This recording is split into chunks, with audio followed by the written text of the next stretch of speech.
Hola a todos, es un gusto para mí poder participar en este 54 Congreso de la Sociedad Matemática Mexicana. Por cuestiones de conectividad, en esta ocasión únicamente les compartiré la imagen de mi presentación.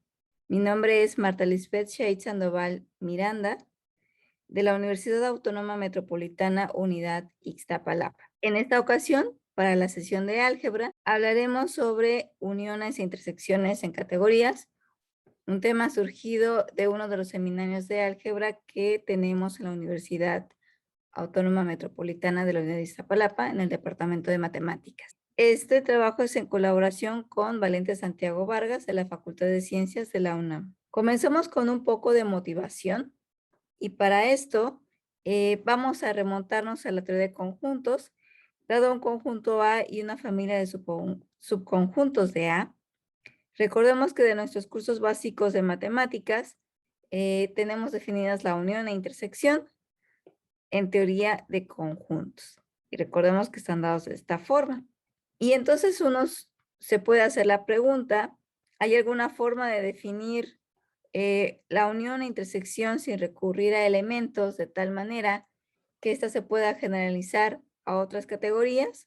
Bueno, para realizar esto, primero necesitamos generalizar el concepto de contención. Recordemos que si A es un subconjunto de B, entonces tenemos funciones de inclusión, en este caso la función de inclusión J que va de A en B, como bien sabemos, esta resulta ser inyectiva. Más aún, si recordamos nuestros primeros cursos de álgebra o de fundamentos de álgebra, sabemos que para una función inyectiva entre dos conjuntos, que sea inyectiva resulta ser equivalente a que sea cancelable por la izquierda. De esta forma se puede generalizar el concepto de función inyectiva a otras categorías. Y es con el concepto de monomorfismo. Vamos a decir que si tiene C una categoría arbitraria y una flecha de A en B, es decir, un morfismo, F del objeto A en el objeto B, este resulta ser un monomorfismo si y solo si es cancelable por la izquierda. Y entonces, bueno, ya podemos tener el siguiente concepto, un poco más general.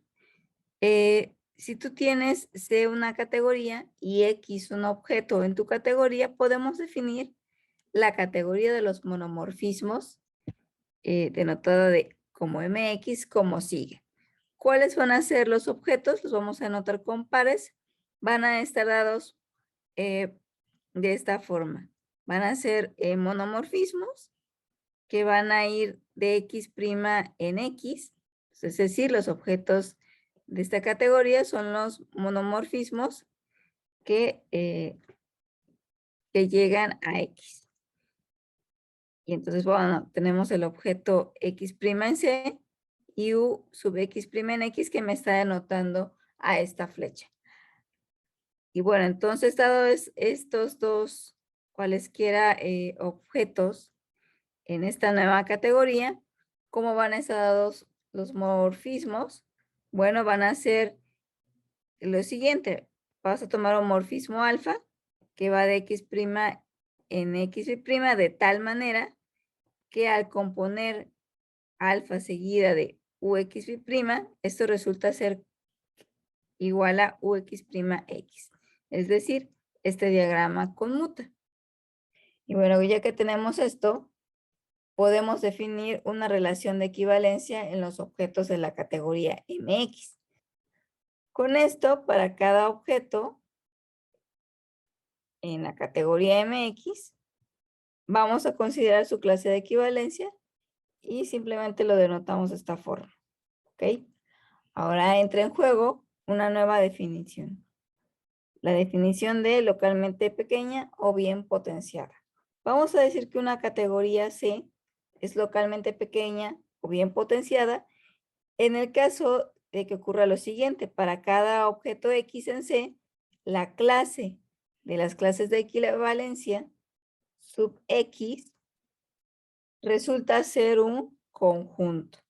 A la clase de equivalencia de de un morfismo, de un monomorfismo, u X', lo vamos a llamar simplemente un subobjeto de X. Y bueno, entonces, para una categoría localmente pequeña, también llamada bien potenciada, y un objeto X en ella, podemos definir un orden parcial en esta clase, en sub de X, que por definición resulta ser un conjunto, al ser C bien potenciada. Vamos a decir que tenemos este orden parcial.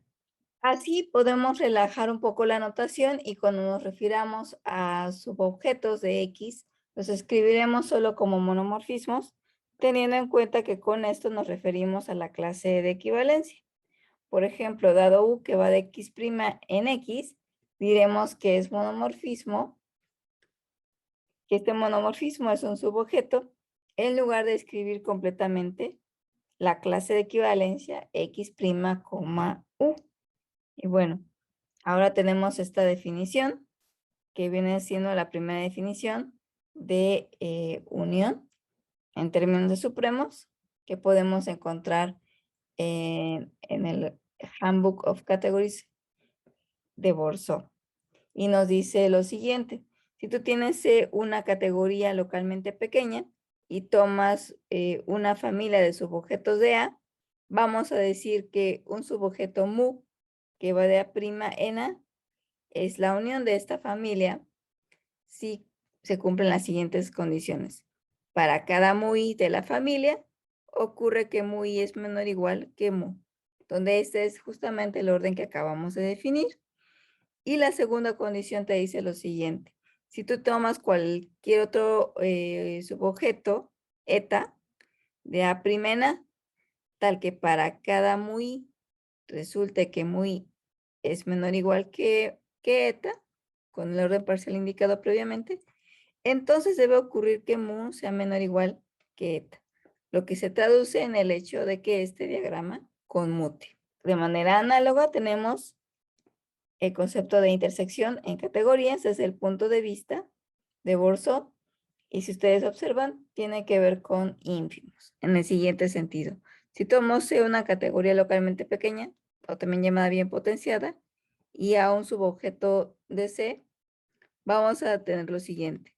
Si tomo mu i una familia de subobjetos, vamos a decir que un subobjeto mu que va de A' en A es intersección de esta familia si se cumplen estas dos condiciones. La primera es que mu sea menor o igual que mu i para todo i. Y la segunda condición es que eta, si tienes un otro subobjeto eta de A' en A, tal que para cada i eta es menor o igual que mu i, entonces debe ocurrir que eta sea menor o igual que mu. Como siempre, puede uno demostrar que la unión e intersección de una familia de subobjetos, en el caso de que exista, resulta ser única, en este caso en el sentido usual y no salvo isomorfismos, ya que estamos considerando los subobjetos, los isomorfismos a considerar los subobjetos. Ahora, una primera pregunta que podemos hacernos es: ¿unión e intersección son nociones duales? La respuesta dice lo siguiente: depende del contexto, puede ser sí o no, y uno se pregunta en qué sentido.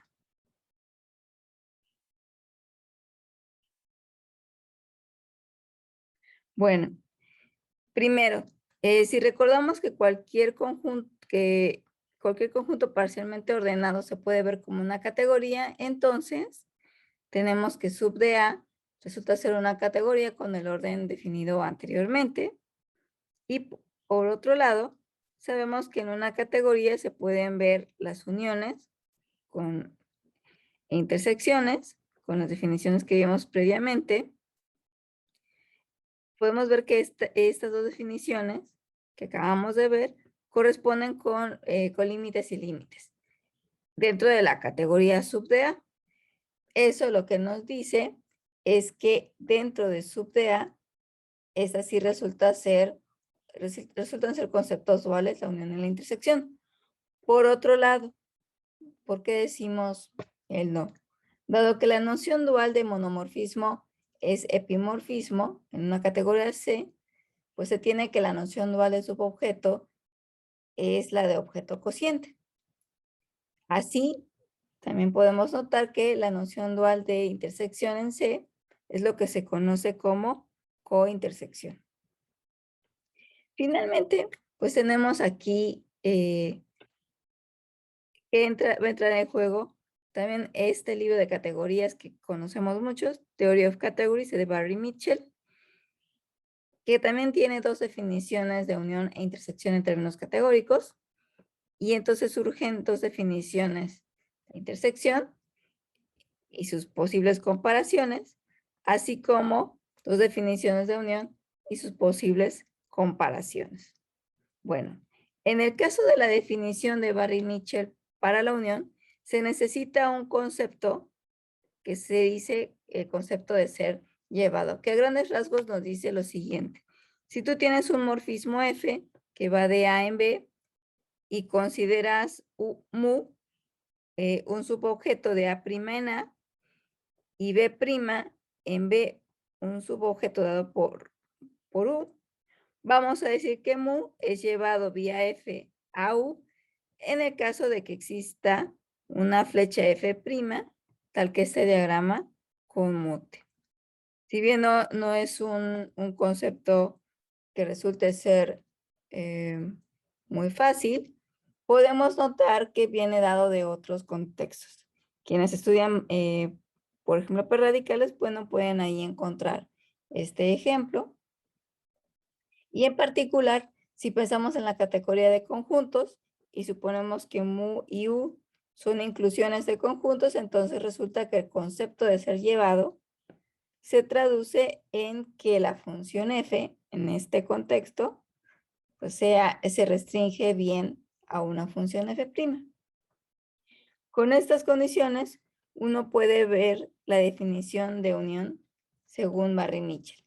Aquí vamos a considerarse una categoría localmente pequeña y muy una familia de subobjetos de A.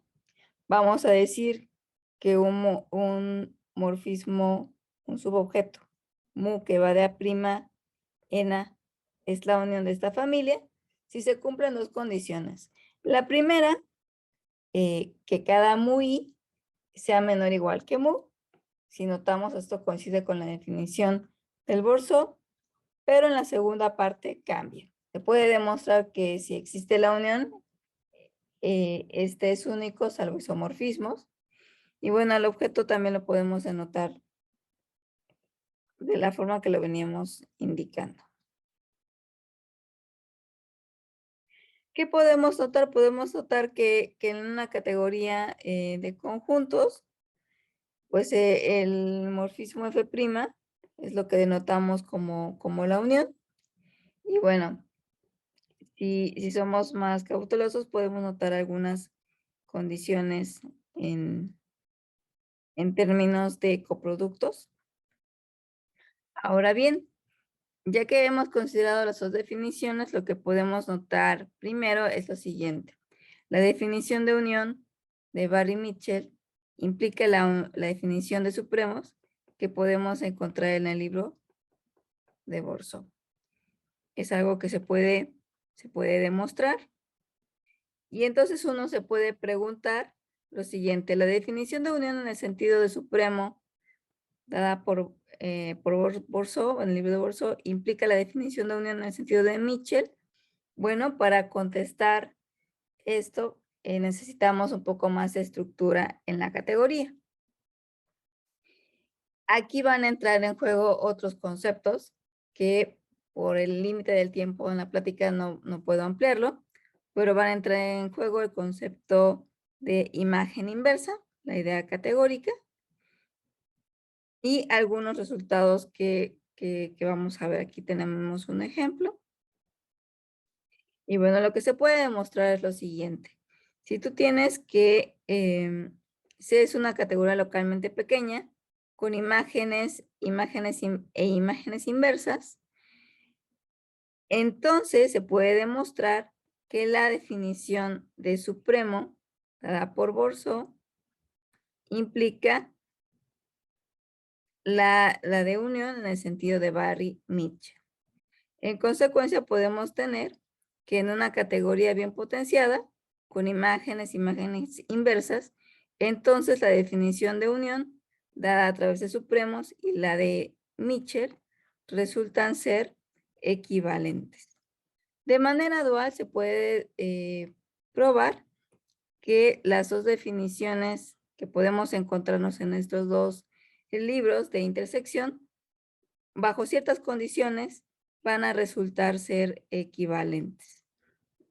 Entonces, uno puede revisar estas dos definiciones y notar que en el caso de que tengas una categoría bien potenciada con imágenes, la definición de intersección dada en términos de ínfimos por Borsó y aquella que puedes encontrar en el libro de Barry-Mitchell van a resultar ser equivalentes.